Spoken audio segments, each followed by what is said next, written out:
श्री दुर्गा सप्तशती भाषा। पहला अध्याय। मेधा ऋषि का राजा सूरथ और समाधि को देवी की महिमा बताना। महर्षि मार्कंडेय बोले, सूर्य के पुत्र सावर्ण्य की उत्पत्ति की कथा विस्तार पूर्वक कहता हूँ, सुनो। सावर्ण्य महामाया की कृपा से जिस प्रकार मनवंतर के स्वामी हुए, उसका हाल भी सुनो। पहले स्वारोचिष नामक मनवंतर में चैत्र में उत्पन्न हुए सूरथ नामक के एक राजा थे। सारी पृथ्वी पर उनका राज्य था। वह प्रजा को अपने पुत्र के समान मानते थे, और तो भी कोला विध्वंसी नामक के क्षत्रिय उनके शत्रु बन गए। दुष्टों को दंड देने वाले राजा सूरथ की उनके साथ लड़ाई हुई। कोला विध्वंसियों के संख्या में कम होने पर भी राजा सूरथ युद्ध में उनसे हार गए। तब वह अपने नगर में आ गए। केवल अपने देश का राज्य ही उनके पास रह गया और वह उसी देश के राजा होकर राज्य करने लगे। किंतु उनके शत्रुओं ने उन पर वहाँ भी आक्रमण किया। राजा को बलहीन देखकर उसके दुष्ट मंत्रियों ने राजा की सेना और खजाना अपने अधिकार में कर लिया। राजा सूरथ अपने राज्याधिकार को हार कर शिकार खेलने के बहाने घोड़े पर सवार होकर वहाँ से एक भयंकर वन की ओर चले गए। उस वन में उन्होंने महर्षि मेधा का आश्रम देखा। वहाँ महर्षि अपने शिष्यों तथा मुनियों से सुशोभित बैठे हुए थे और वहाँ कितने ही हिंसक जीव परम शांति भाव से रहते थे। राजा सूरथ ने महर्षि मेधा को प्रणाम किया और महर्षि ने भी उनका उचित सत्कार किया। राजा सूरथ महर्षि के आश्रम में कुछ समय तक ठहरे। अपने नगर की ममता के आकर्षण से राजा अपने मन में सोचने लगे, पूर्व काल में पूर्वजों ने जिस नगर का पालन किया था, वह आज मेरे हाथ से निकल गया। मेरे दुष्ट एवं दुरात्मा मंत्री मेरे नगर की अब धर्म से रक्षा कर रहे होंगे या नहीं। मेरा प्रधान हाथी, जो कि सदा मद की वर्षा करने वाला और शूरवीर था, मेरे बैरियों के वश में होकर न जाने क्या दुख भोग रहा होगा। मेरे आज्ञाकारी नौकर, जो मेरी कृपा से धन और भोजन पाने से सदैव सुखी रहते थे और मेरे पीछे पीछे चलते थे, वह निश्चय ही दुष्ट राजाओं का अनुसरण करते होंगे तथा मेरे दुष्ट एवं दुरात्मा मंत्रियों द्वारा व्यर्थ ही धन को व्यय करने से मेरा सचित किया हुआ मेरा खजाना एक दिन जरूर खाली हो जाएगा। इस प्रकार की बहुत सी बातें सोचता हुआ राजा निरंतर दुखी रहने लगा। एक दिन राजा सूरथ ने महर्षि मेधा के आश्रम के निकट एक वैश्य को देखा। राजा ने उससे पूछा, भाई तुम कौन हो? यहाँ तुम्हारे आने का क्या कारण है और तुम मुझे शोकग्रस्त अनमने से दिखाई देते हो, इसका क्या कारण है? राजा के यह नम्र वचन सुन वैश्य ने महाराज सूरथ को प्रणाम करके कहा, हे राजन, मेरा नाम समाधि है। मैं धनियों के कुल में उत्पन्न एक वैश्य हूँ। मेरे दुष्ट स्त्री पुत्रादिकों ने लोभ से मेरा सब धन छीन लिया है और मुझे घर से निकाल दिया है। मैं इस तरह से दुखी होकर इस वन में चला आया हूँ और यहाँ रहता हुआ मैं इस बात को भी नहीं जानता कि अब घर में इस समय कुशल है या नहीं। यहाँ मैं अपने परिवार का आचरण संबंधी कोई समाचार भी नहीं पा सकता कि वह घर में इस समय कुशल पूर्वक है या नहीं। मैं अपने पुत्रों के संबंध में यह भी नहीं जानता कि वह सदाचारी है या दुराचार में फंसे हुए हैं। राजा बोले, जिस धन के लोभी स्त्री पुत्रों ने तुम्हें घर से निकाल दिया है, फिर भी तुम्हारा चित्त उनसे क्यों प्रेम करता है? वैश्य ने कहा, मेरे विषय में आकर ऐसा कहना ठीक है, किंतु मेरा चित्त इतना कठोर नहीं है।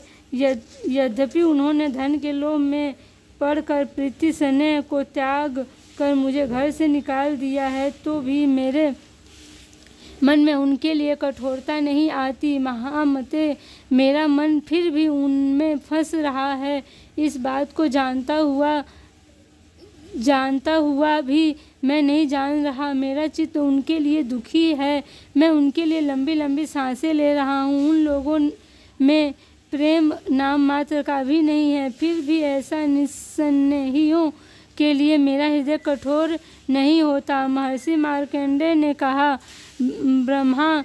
इसके पश्चात महाराज सूरथ और वह वैश्य दोनों महर्षि मेधा के समीप गए और उनके साथ यथा योग्य न्याय संभाषण करके दोनों ने वार्ता आरंभ की। राजा बोले, भगवान, मैं आपसे एक बात पूछना चाहता हूँ, सो आप कृपा करके मुझे बताइए।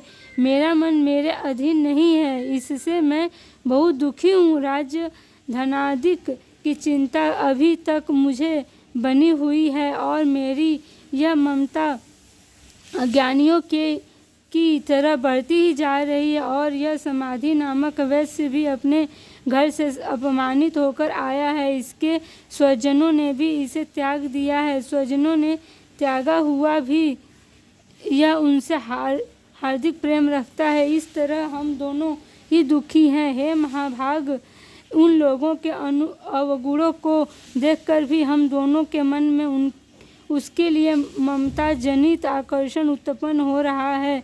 हमारे ज्ञान रहते हुए भी ऐसा क्यों है? अज्ञानी मनुष्यों की तरह हम दोनों में यह मूर्खता क्यों है? महर्षि मेधा ने कहा, विषय मार्ग का ज्ञान सब जंतुओं को है। सबों के लिए विषय पृथक पृथक होते हैं। कुछ प्राणी दिन में नहीं देखते और कुछ रात को, परंतु कोई जीव ऐसे हैं जो दिन तथा रात दोनों में देख सकते हैं। यह सत्य है कि मनुष्यों में ज्ञान प्रधान है, किंतु केवल मनुष्य ही ज्ञानी नहीं होता।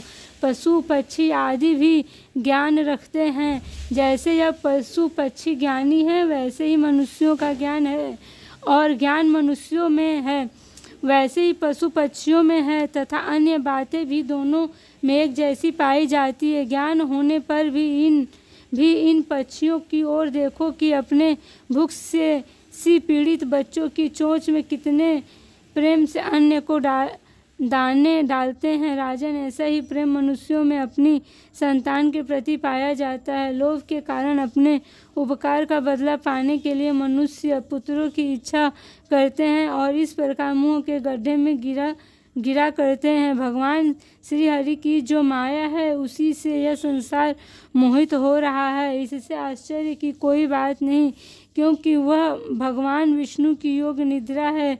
यह माया ही तो है जिसके कारण संसार मोह में जकड़ा हुआ है। यही महामाया भगवती देवी ज्ञानियों के चित्त को बलपूर्वक खींचकर मोह में डाल देती हैं और उसी के द्वारा संपूर्ण जगत की उत्पत्ति होती है। यही भगवती देवी प्रसन्न होकर मनुष्य को मुक्ति प्रदान करती है। यही संसार के बंधन का कारण है तथा संपूर्ण ईश्वरों की भी स्वामिनी है। महाराज सूरथ ने पूछा, भगवान, वह देवी कौन है जिसको आप महामाया कहते हैं? ब्रह्मांड वह कैसे उत्पन्न हुई और उसका कार्य क्या है? उसके चरित्र कौन कौन है? प्रभो, उसका जैसा प्रभाव हो, जैसा स्वरूप हो, वह सब ही मुझसे कृपा कर कहिए, मैं आपसे सुनना चाहता हूँ। महर्षि मेधा बोले, राजन, वह देवी तो नित्य स्वरूपा है, उससे यह संसार रचाया गया है, तब भी उसकी उत्पत्ति अनेक प्रकार से होती है। वह सब आप मुझसे सुने। वह देवताओं का कार्य सिद्ध करने के लिए प्रकट होती है।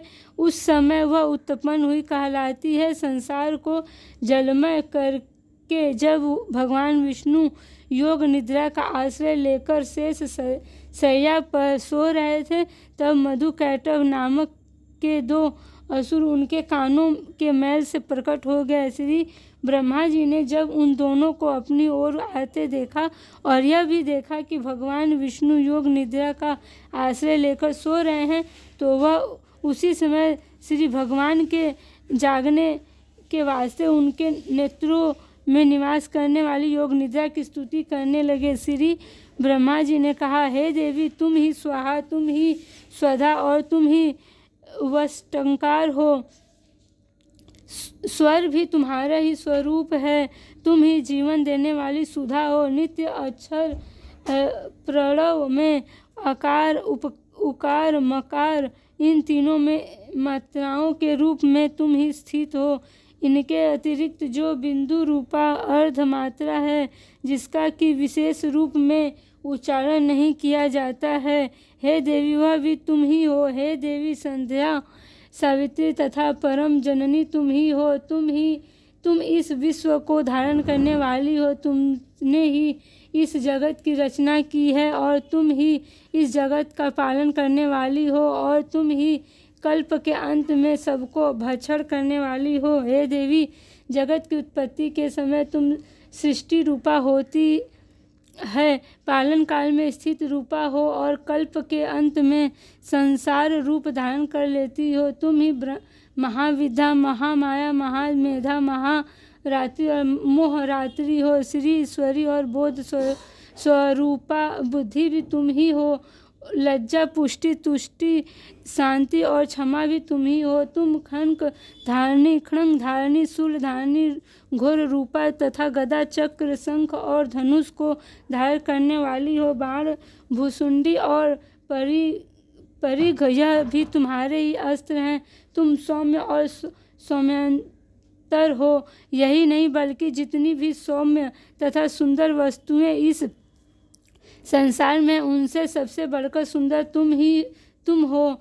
पर और अपर सबसे परे रहने वाली सुंदर तुम ही हो। हे सर्वस्वरूपे देवी, जो भी सत असत पदार्थ है और उनसे जो शक्ति है, वह तुम ही हो। ऐसी अवस्था में भला तुम्हारी स्तुति कौन कर सकता है। इस संसार की दृष्टि पालन और संहार करने वाले जो भगवान हैं, उनको भी जब तुमने और संहार करने वाले जो भगवान, उनको भी जब तुमने निद्रा के वशीभूत कर दिया है, तो फिर तुम्हारी स्तुति कौन कर सकता है। मुझे भगवान विष्णु तथा भगवान शंकर को शरीर धारण करने वाली तुम ही हो। तुम्हारी स्तुति करने की शक्ति किसमें है। हे देवी, तुम जो अपने इस उदार प्रभावों के कारण ही प्रशंसनीय हो। मधु और कैटव हो भयंकर असुर हैं, इन्हें तो मोह में डाल दो और श्री हरि भगवान विष्णु को भी जल्दी जगा दो और उनमें इनके मार डालने की बुद्धि भी उत्पन्न कर दो। महर्षि मेधा बोले, हे राजन, जब भी ब्रह्मा जी ने देवी से इस प्रकार स्तुति करने, भगवान को जगाने तथा मधु और कैटव को मारने के लिए कहा, तो वह भगवान श्री विष्णु जी सामने खड़ी हो गई। उनके ऐसा करते ही भगवान श्री हरि तुरंत जाग उठे और दोनों असुरों को देखा, जो कि अत्यंत बलवान तथा पराक्रमी थे और मारे क्रोध के, जिनके नेत्र लाल हो रहे थे और जो श्री ब्रह्मा जी का वध करने के लिए तैयार थे। पर उन दोनों दुरात्मा असुरों के साथ भगवान श्री हरि पूरे 5000 वर्ष तक लड़ते रहे। एक तो वह अत्यंत बलवान तथा पराक्रमी थे, दूसरे महामाया ने भी उन्हें मुंह में डाल रखा था। अतः वह श्री भगवान से कहने लगे, हम दोनों तुम्हारी वीरता से अत्यंत प्रसन्न हैं। अतः तुम हमसे कोई वर मांगो। भगवान ने कहा, यदि तुम मुझ पर प्रसन्न हो तो अब तुम मेरे हाथों से मर जाओ। बस इतना शाही वर मैं तुमसे मांगता हूँ, यहाँ दूसरे वर से क्या प्रयोजन है। महर्षि मेधा बोले, इस तरह से जब यह धोखे में आ गए और अपने चारों ओर जल ही जल देखा, तो भगवान श्री हरि से कहने लगे, जहाँ पर जल ना हो, सूखी जमीन हो, उसी जगह हमारा वध कीजिए। महर्षि मेधा कहने लगे, तथास्तु कहकर भगवान श्री हरि ने उन दोनों को अपनी जांघ पर लिटाकर उन दोनों के सिर काट डाले। इस तरह से यह देवी श्री ब्रह्मा जी के स्तुति करने पर प्रकट हुई थी। अब तुमसे उनके प्रभाव का वर्णन करता हूँ, सो सुनो।